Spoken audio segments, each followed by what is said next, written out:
Pagi-pagi dapat pertanyaan yang diajukan ke saya, bagaimana mendapatkan kembali Timur Timur balik masuk dalam payung Indonesia? Oke, saya senang pertanyaan seperti ini. Pasti saya jawab dan urai, tapi nggak ada niatan mau pamer dengan penguasa sekarang dengan mengatakan, tuh saya punya grand plan. Kamu ada nggak? Yang pasti akan dijawab olehnya, kamu boleh-boleh aja punya grand plan, tapi nggak ada rakyat yang percaya Sontoloyo. Rakyat tetap pilih saya, itu artinya saya lebih benar. Ya nggak apa-apa juga sih, namanya juga orang punya pengaruh dan dapat mandat rakyat, sementara saya kan pemimpi boro-boro dapat kepercayaan, peluang aja nggak ada. Begini cara ambil Timur Timur kembali, pastinya tidak pakai jalur hard power seperti yang dilakukan Australia dengan mengatasnamakan UNAMED di PBB dulu, pancing dengan konflik horizontal, masuk peacekeeping, lalu diadakan referendum mau lepas dari Indonesia atau masih mau bergabung dengan Indonesia. Hasilnya 70% ingin lepas dari Indonesia, lalu berdirilah negara Timor Leste. Itu peran Australia gede banget, 80% barangkali. Bos UNAMED namanya Robert Kingsley sekarang jadi penasihat pertahanan Perdana Menteri Australia,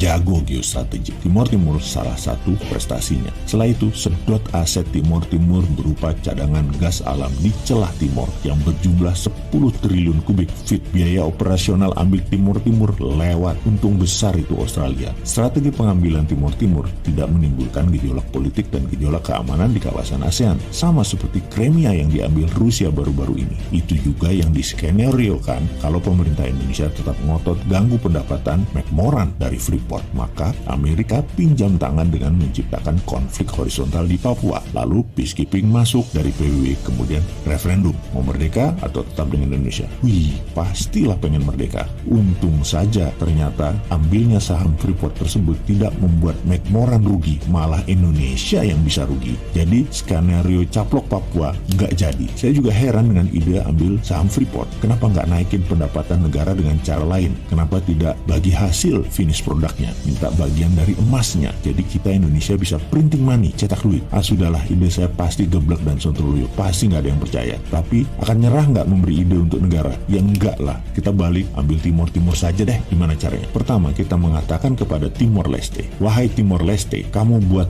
project creation dan ini ada uangnya. Setelah proyek diciptakan, kita Indonesia menyiapkan pendanaan pakai pinjaman tentunya. Kita harus untung dari cost of fund, jangan terlalu tinggi, nanti mencekik, jangan terlalu rendah, nanti Timor Leste-nya profit. Bikin Timor Leste jangan hidup tapi jangan mati, itu prinsipnya. Lalu proyek itu harus dapat sovereign garanti atau jaminan negara. Jaminan B2B, business to business, nggak bisa ngikat APBN Timor Timur. Boleh semi sovereign garansi, yaitu pakai BUMN Timor Timur, karena BUMN kan punya negara. Kalau default gagal bayar, ambil jaminan negaranya. Pokoknya jangan swasta Timor Timur aja yang punya proyek. Jadi pihak Indonesia akan menyiapkan pinjaman, permesinan, tenaga kerja, konstruksi, operation, dan maintenance. Pastikan profit harus pihak Indonesia dulu yang ambil. Proyek harus di-stretch, ditarik panjang, harus multi-year, bikin sampai 20 tahun kalau perlu pengembaliannya. Jangan 5 tahun balik modal, supaya Timor Timur kekunci terus. Jadi begitu proyek jalan, maka Timor Leste akan mulai kita ambil uangnya. Pertama, bunga pinjaman. Kedua, pokok pinjaman. Ketiga, profitnya. Keempat, biaya rutin perbaikan dan pemeliharaan. Kelima, tenaga kerja operasionalnya. Keenam, jangan lupa asuransinya, harus asuransi Indonesia. Pokoknya sampai residual derivatif, barang sisa kecil-kecil, ambilin semua. Timor Timur pokoknya hanya pemanfaatan jalanannya saja. Misalnya dengan pembangunan jalan tol, industri di sana seperti pariwisata maju, nggak apa-apa. Pokoknya jangan di proyek yang kita bangun mereka dapat untungnya. Kita tahu bahwa membangun infrastruktur lama hasilnya, dan itu penting. Timor Timur harus bangun sarana dulu kira-kira 4-5 tahun jalan, kita nikmatinlah 5 tahun awal setelah itu. Juga ketika sudah jalan kita lebih menikmati lagi. Tapi kalau tidak jalan atau proyek itu merugi,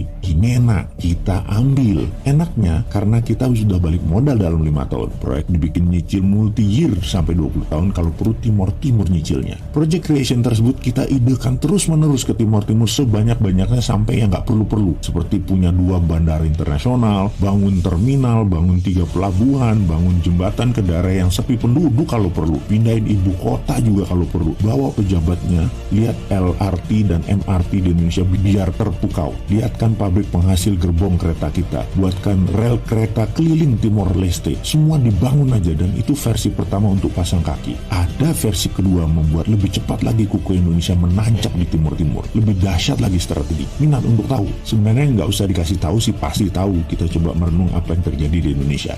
Oke, Ayo fokus di video ini, jangan ngebayangin yang enggak-enggak. Itu pikiran jangan ke arah kok kayaknya Indonesia sekarang kejebak Cina ya. Ngawur kowe. Enggak, Indonesia tidak kemakan dengan Cina. Enak aja kamu ngomong kayak gitu. Cina berusaha melakukan apa yang kita lakukan ke timur-timur, tapi nggak terlalu berhasil. Jago pejabat kita tidak terkecoh Cina. Jago banget, salut saya. Coba kalau saya jadi pemimpin, pasti kepleset ke perangkap jebakan Cina. Sudahlah, karena itu jangan pilih Mardigu, biar dia urus anak yatim aja.